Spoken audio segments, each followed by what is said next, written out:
இந்த இளம்பாடி முள்ளு கத்திரிக்காயில் நாம் இப்போ அஞ்சாவது தலைமுறை நம்ம செஞ்சிட்ருக்கிறோம். 5 தலைமுறையாக நம்ம அதை மறுபடியும் போட்டு எடுத்துகிட்ருக்கிறோம். அந்த 5வது தலைமுறையில் இன்றைக்கி நோய் இல்லாமல் இருக்குது. அப்போ நோய் இல்லாமல் இருக்கிறதுக்கு நீங்கள் என்ன செய்கிறீங்க அப்படின்னு கேட்டோம்னா, கூட புதினா செடியை நடுறோம், வெங்காய செடியை நடுறோம். இது ரெண்டும் என்ன பண்ணுதுன்னா, இதில் இருக்கக்கூடிய வாசனை கத்திரிக்காய் செடி தோட்டம் தான் இங்கே போட்டிருக்கிறாங்க அப்படின்றத குழப்பி விடுது. அப்போ இதை கம்பேனியன் பிளான்டிங்னு சொல்கிறோம். இப்போ கம்பேனியன் பிளான்டிங்னு எடுத்திங்கன்னா சாட்டில் எல்லாமே வெளிநாட்டு காய்கறிகளாகவே இருக்கும். அப்போ நம்ம சாட்டு எப்போ ரெடி பண்ணுறோன்னு நம்ம தான் ரெடி பண்ணணும்.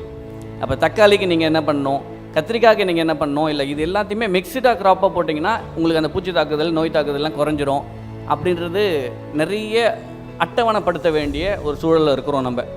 ஏன்னா இன்றைக்கி இருக்கிற மக்களுக்கு அது தெரியல. வெறும் ஒரு பயிரை போடுவாங்க, ஒரு களைச்செடி எக்ஸ்ட்ரா முளைச்சி வந்தால் கூட அதை கொத்தி எடுத்து போட்டுருவாங்க. அப்போ அப்படின்னும் போது பூச்சி தாக்குதல்ன்றது ரொம்ப ஈஸியாக நடக்க ஆரம்பிச்சிருது. அப்போ இதிலேருந்தெல்லாம் வெளியே நம்ம வந்துட்டோம்னா, நாட்டு காய்கறிகள் போல் சத்தானதும் ரொம்ப ஈஸியானதும் கிடையவே கிடையாது.